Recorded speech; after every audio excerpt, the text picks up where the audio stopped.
why would I advise against cohabitation before marriage? Well, the simple answer to that question is there's plenty of evidence that it's a bad idea. And I just mean factual evidence to begin with, although I think there are other reasons. People who live together and then get married are more likely to get divorced, not less likely. And that's a really interesting fact because it flies in the face of what you might think of as a kind of pragmatic common sense, because you might think, well, you don't buy a car without taking it out for a test drive. Right, and everyone laughs because that seems obvious. But then, woman's not a car. And neither is a man. And really, seriously, really not an object. And so it isn't obvious at all that metaphor applies, even though it's, at first shallow glance, it seems obviously true. Well, but if it's obviously true, then you might say, well, why are people who live together before they get married more likely to get divorced? And one possible answer to that is, well, people who are more likely to get divorced are the same people who are more likely to live together rather than to get married, and that's possible. It's very difficult to separate those two things out, but in some sense it doesn't matter.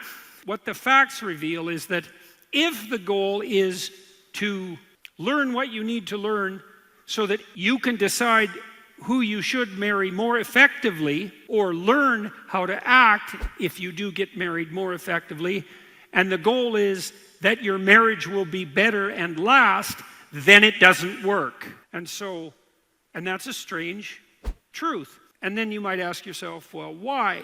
Why doesn't it work? It's also the case, by the way, that the more sexual partners, the larger the number of sexual partners that someone has had before they get married, the more likely they are to get divorced as well. And it's also the case, by the way, and this is also interesting. So I spent a lot of time studying criminal behavior in all sorts of different manifestations, some of it on the political front with regard to the behavior of people who committed terrible atrocities in the service of political belief. Some of it on the frontier of criminal sadism itself. I spent a lot of time studying the behavior of serial killers and mass torturers and people like that. But I also spent a lot of time as a research scientist looking at what psychiatrists and psychologists know as antisocial behavior. And antisocial behavior is the pattern of behavior that characterizes criminals. And it usually makes itself manifest pretty early in life, perhaps as early as 2 years old, by the way. And once it's established, it's extremely stable. It isn't obvious at all that psychologists or psychiatrists have learned anything about how to remediate antisocial behavior, so criminal behavior, or its precursors in childhood. Once it's there, that especially seems to be the case after about 4 years of age. Once it's there, it's unbelievably stable and resilient and resistant to change. And it has a lot of different aspects, antisocial behavior. But one of the markers for antisocial behavior, delinquency, childhood conduct disorder, early onset criminality, is early sexual behavior and multiple partners. And so, you can take that for what it's worth. Why is that the case? You could speculate. Someone who's oriented in a criminal direction is more likely to take advantage of someone else for their own gratification.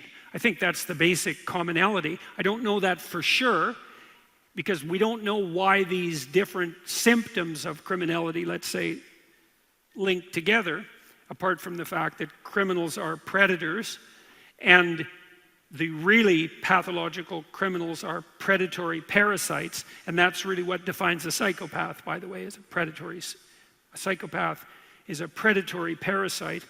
The archetypal psychopath is a sadistic predatory parasite. So The sadist takes delight in the pain of others, so positive pleasure in the pain of others.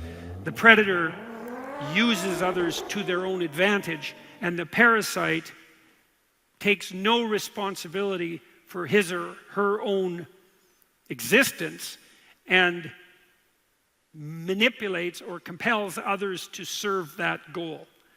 And so that's kind of an ugly combination of traits, and one of the core elements of that is early multiple partner promiscuity. And so that's interesting, and that also might explain why more pre-marriage sexual partners increases the probability of divorce, is that it's a marker for the pattern of behavior that is characterized by the exploitation of others and is therefore more likely to be unsustainable over the medium to long run. So that's interesting.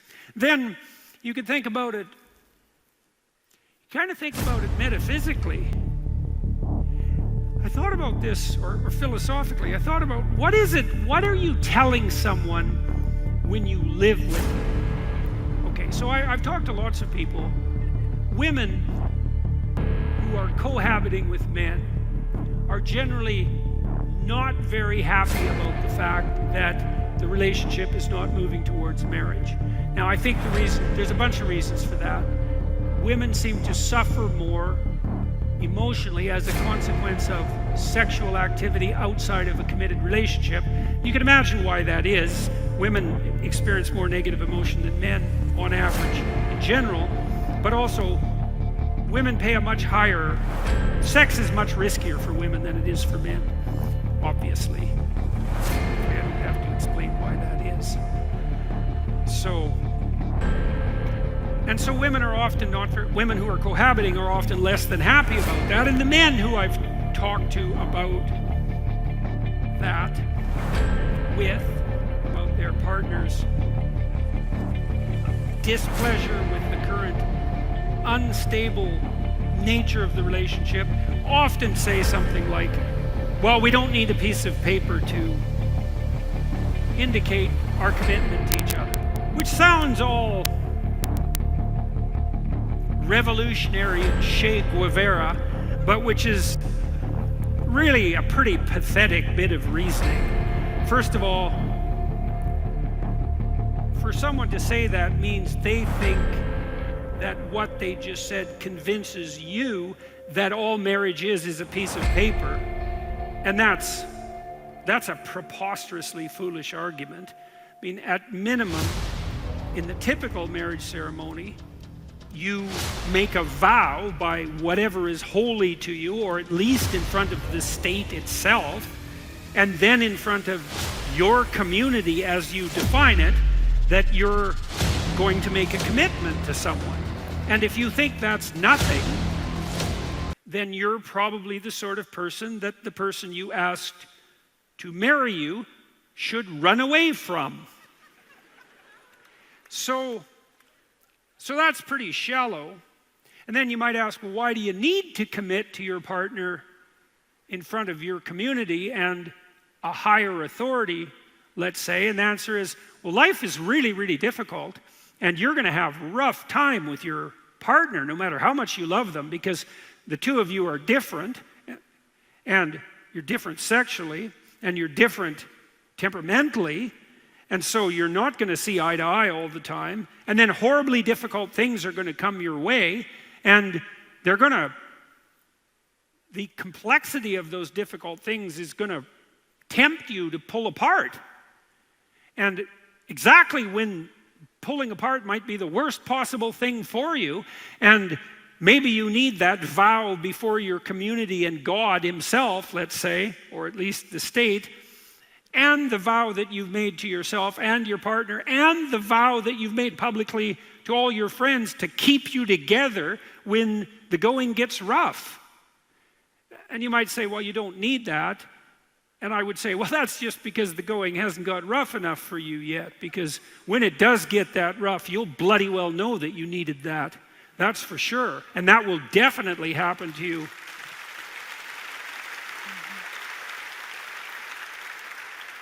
That will definitely happen to you if you marry someone, because all the things that life can throw at you will be thrown at you in the course of a marriage. And so the vow and the community commitment, you don't just throw that away casually. And you certainly don't say, well, that's just a piece of paper.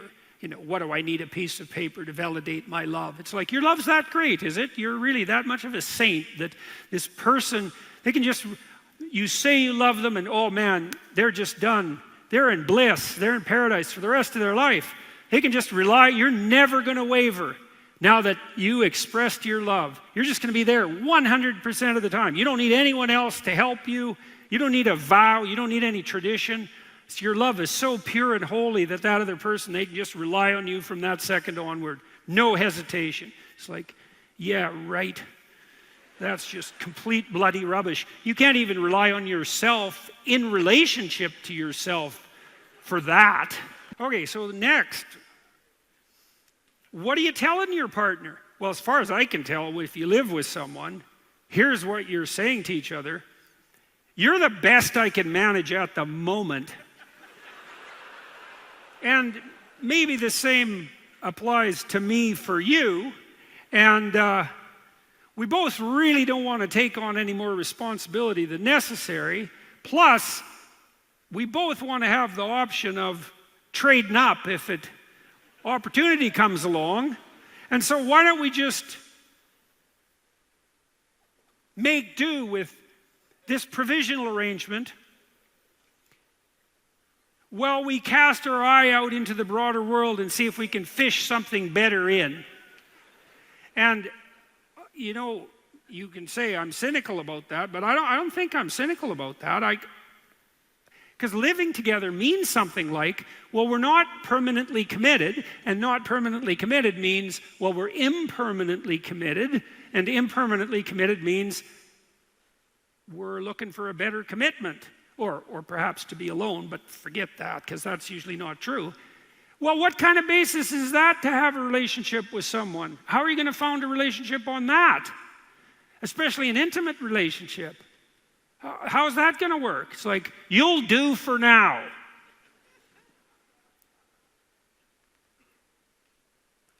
I don't think that's a very solid foundation to move forward. To allow you to move forward. And then it's indeterminate too. It's, well, if you're just living together, do you have kids? Because that's a commitment, that's for sure, and that's a real commitment, or it better be, and it's going to be inevitably anyways.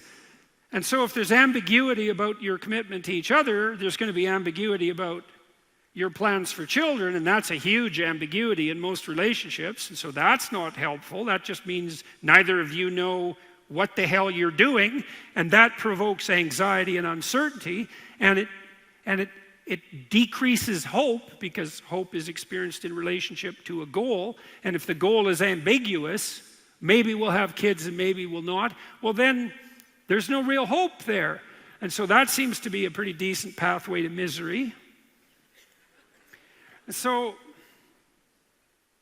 and then the next issue is, and this is the final one that I'll discuss, is you're not married if you're living together. And so you might say, well, you're practicing being married. It's like, no, you're not. Why? Because it's not something you can simulate. So one of the things I learned from reading Carl Jung thought about marriage as a container, as a container for alchemical transformation, as a container that would produce a heat so intense that the base metal of your psyche could be transformed into something ideal. But it had to be a container that could take heat, because it requires heat to transform. And you might say, well, how much heat does someone as base as you need to transform? And the answer might be, a lot of heat. I need a lot of heat and pressure before I'm going to change, before I'm going to become purified in any real sense. And so what's the heat and pressure? Here's what it is. You don't get to run away. You're stuck with that person, and they're stuck with you, and you made a vow. It's like, uh-oh, I'm stuck with you, just like I'm stuck with me. And the vow is exactly that, right? In some real sense, the vow is, I'm going to treat you like you're me. And you don't even like yourself very much, so that's a vicious vow. And so you might say, well, how desperate do you have to be when confronted by someone else to change your ways? And the answer might be, well, you have to be as desperate as being shackled to someone makes you. You know, one of the reasons that Tammy and I have got along and are still together is because we both know that we're stuck with each other. And so we decided quite a long time ago that we didn't want to have the same stupid fight every day for the next 40 years. And that's like the definition of a bad marriage. It's like we have the same fight every day for 40 years. That's hell. And so the alternative is, now let's just have a bloody fight right here and now and see if we can sort out whatever the hell is so stupid about us that's keeping us in this dismal hell. And why? Well, because otherwise we're just stuck with this misery. And if you can walk away and if you can leave, which you can if you're not bound together, then you're not going to withstand the horrible process of heat and pressure that's required to make you transform. You'll just walk around that. You'll just look for an excuse. I mean, people look for an excuse not to do that anyways.